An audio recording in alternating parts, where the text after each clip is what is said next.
Bonjour, chào các bạn.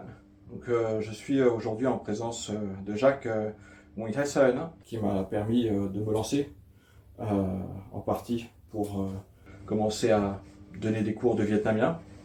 Voilà, peut-être que vous pourriez commencer par dire ce que vous pensez finalement du résultat jusqu'à aujourd'hui.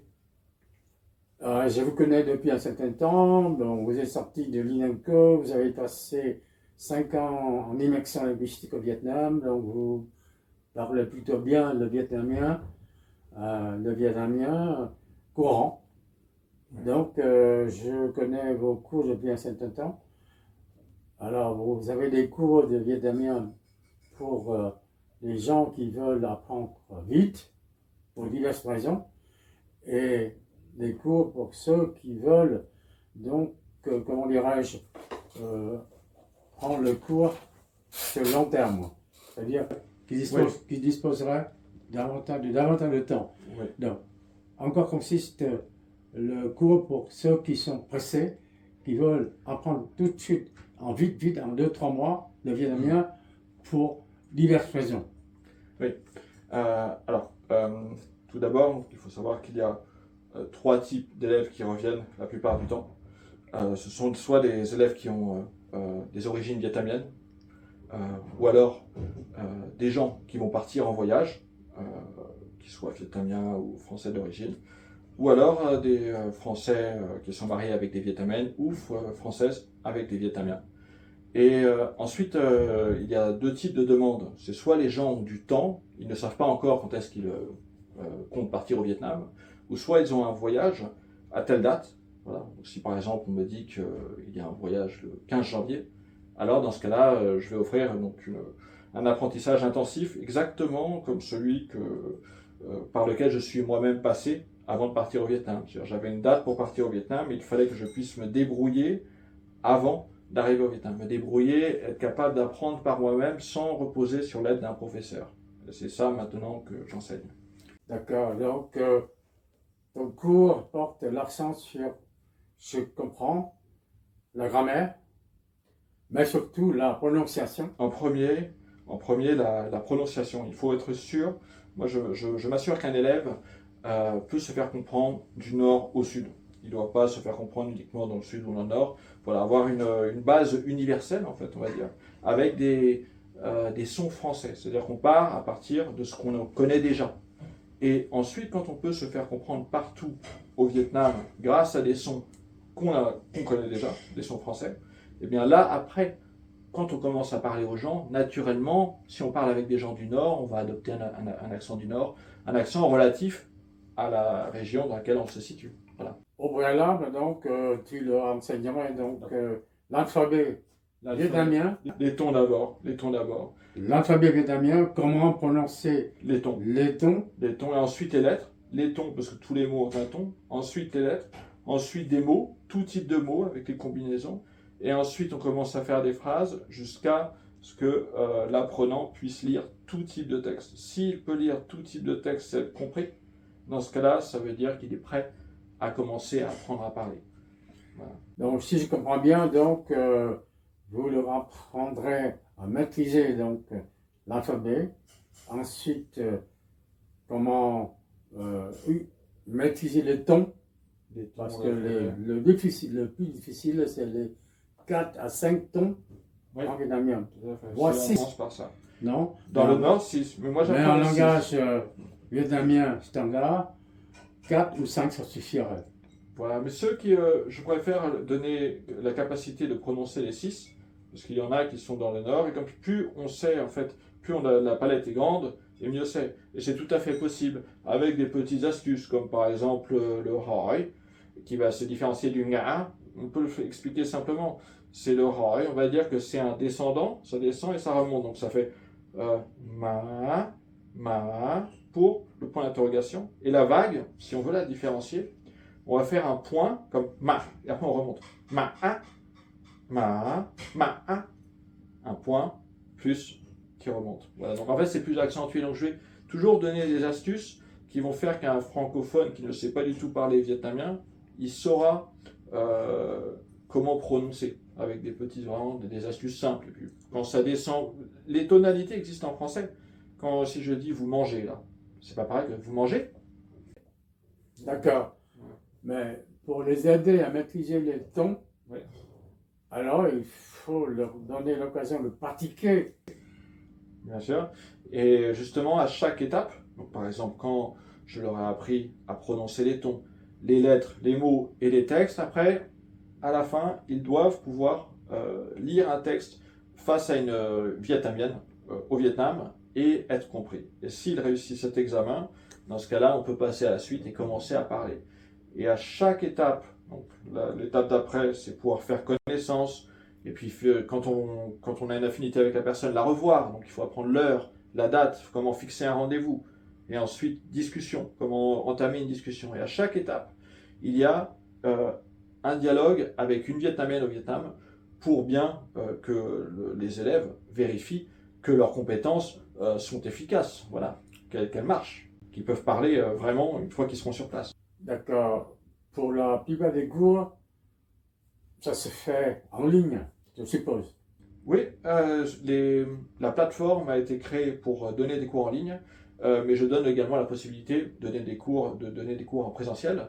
Donc c'est au 104 avenue d'Ivry, dans un restaurant. Voilà. Mais les cours ont vraiment été fabriqués, ils sont sur mesure en fait pour pouvoir les donner en ligne, car il y a une plateforme avec des exercices. Ce qui est important en fait, c'est un détail important à préciser, c'est qu'entre chaque cours, il y a des devoirs. Et les devoirs, ils consistent à entendre des sons et puis à reconnaître c'est quelle phrase, mais aussi à m'envoyer des oraux. C'est-à-dire que je m'assure que la personne, elle puisse lire quelque chose, ou je lui pose une question, je lui dis, dis comment tu t'appelles, quel âge tu as, où tu habites, en vietnamien. Et je reçois un audio, et voilà, je peux vérifier que la personne, ok, ça, elle maîtrise.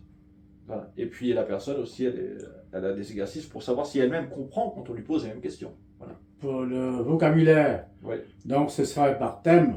C'est par thème, tout à fait, et le minimum, le moins possible. C'est-à-dire c'est le vocabulaire par thème, mais plutôt que d'accumuler du vocabulaire et de ne pas s'en servir, je préfère faire le moins de vocabulaire possible, mais pouvoir le mieux l'utiliser, pouvoir dire le plus, pouvoir en dire le plus. Par exemple, si je veux dire avant-hier, si je dis trước hôm qua, trước hôm qua, ça va pas marcher parce qu'avant hier, ça peut vouloir dire avant-hier, mais aussi il y a 2 ans, 3 ans. Donc moi, ce que je vais enseigner, c'est le mot avant, le mot après, le mot jour, et on sait compter. Donc on peut dire 1 jour avant, 2 jours avant, 3 jours avant, voilà.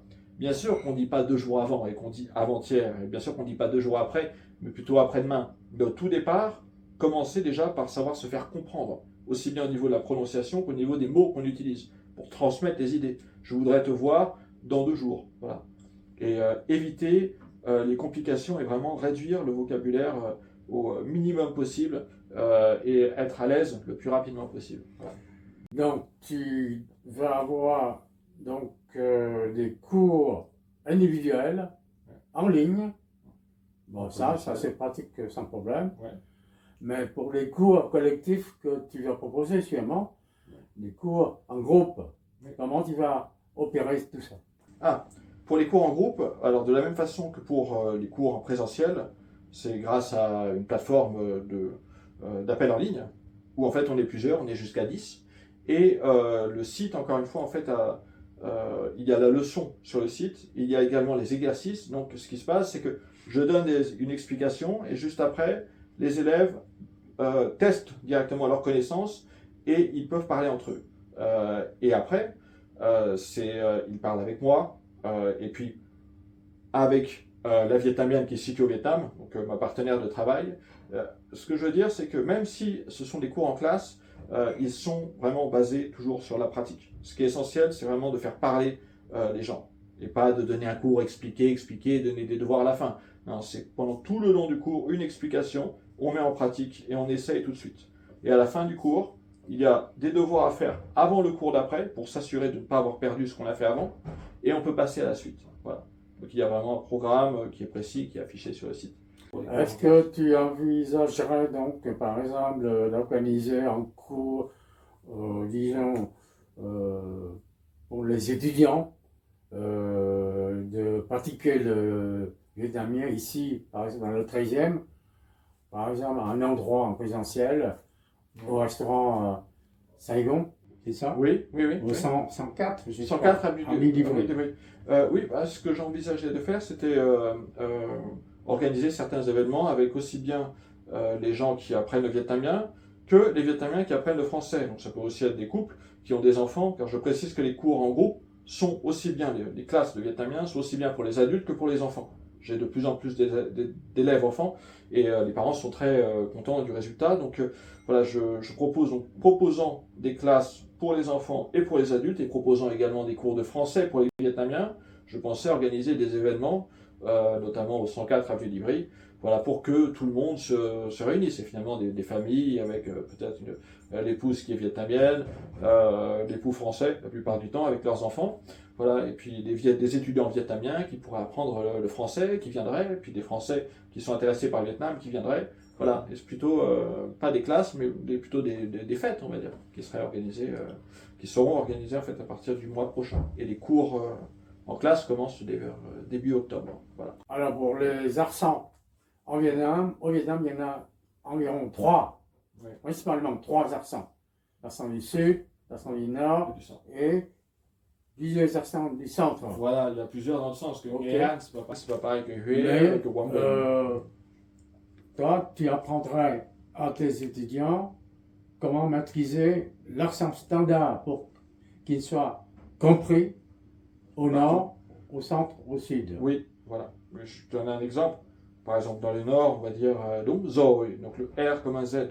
Et là, je dis non, il vaut mieux prononcer le R comme un un J en français, parce que légumes, c'est R-A-U, et fraise, c'est des chapeaux A-U. Donc, du coup, ce que ça fait, c'est que si on prononce le R comme un Z et qu'on fait comme Zoe, ça fait Zao pour les légumes et Zao pour la fraise. C'est trop proche. Donc, il vaut mieux avoir le plus de sons possible, ne pas prononcer comme dans le nord, ni comme dans le sud, ou le sud, parfois on va dire you yeah, au lieu de dire vous yeah, prononcer le V différemment des autres lettres et le R différemment des autres lettres, pouvoir vraiment être compris partout, que ça pose aucun problème, voilà, pour être compris. Au préalable, est-ce que toi, tu as des cours de motivation? C'est-à-dire expliquer à tes étudiants pour qu'ils puissent après approfondir leur connaissance de langue vietnamienne, en quoi il y a l'intérêt d'apprendre le vietnamien. Pourquoi? Ah, bien sûr, c'est essentiel d'avoir une motivation pour apprendre le vietnamien. La première question que je demande, c'est quel lien avec le Vietnam? Et ensuite, quel est l'objectif? Voilà. Et tous mes cours, en fait j'offre la garantie d'arriver à un objectif en temps de temps. Comme si quand on va chez le médecin, il fait un diagnostic, il va dire il faut prendre un traitement sur tant de temps. Ben moi, je vais dire il faut tant de cours à peu près pour arriver à votre objectif qui est toujours le même, qui est celui de pouvoir se débrouiller en famille, ou alors quand on arrive sur place, pouvoir parler avec des inconnus dans la rue. C'était bien ça la question. Oui, moi je crois qu'on a intérêt de leur apprendre à mieux connaître la géopolitique du Vietnam. Quelle position actuellement le Vietnam possède, et dans 10 ans ou dans 20 ans. D'après ce que je sais. Ah, pour la motivation, oui, bien sûr. Alors, en dehors du fait que les gens, donc, du coup, ils veulent savoir se débrouiller. Après, ça, ce sont des gens qui avaient déjà envie d'apprendre le vietnamien avant. Voilà. Et donc, moi, ce qui les motive, c'est quand je leur dis, vous pourrez arriver à votre résultat en tant de temps. Et ça, c'est sûr. Il faut prendre un cours par semaine, que ce soit un cours par semaine ou 2 cours par semaine, en fonction de la formule, si on prend des cours intensifs ou sur l'année. Je garantis d'arriver au résultat, mais moyennant un certain rythme de travail, par exemple un cours par semaine ou 2 cours par semaine, et des devoirs entre les cours. Après, pour la question de la géopolitique au Vietnam, et puis l'intérêt d'apprendre le vietnamien, ça je pense que ça s'adresse à un public qui n'a pas encore pensé à apprendre la langue, et en connaissant, en ayant certaines sur le Vietnam. Ça viendra peut-être. Ça viendra après, voilà. Mais déjà, les gens qui veulent apprendre le vietnamien, qu'ils voient déjà que c'est vraiment possible, et que j'ai vraiment tout ce qu'il faut pour. C'est-à-dire que je l'ai fait moi-même, et puis j'ai déjà eu 8 ans d'enseignement. Parce que savoir être un très bon élève, finalement, ça ne suffit pas à être un très bon professeur. Parce qu'il y a aussi une façon d'enseigner. Voilà. Donc, merci beaucoup, Sébastien.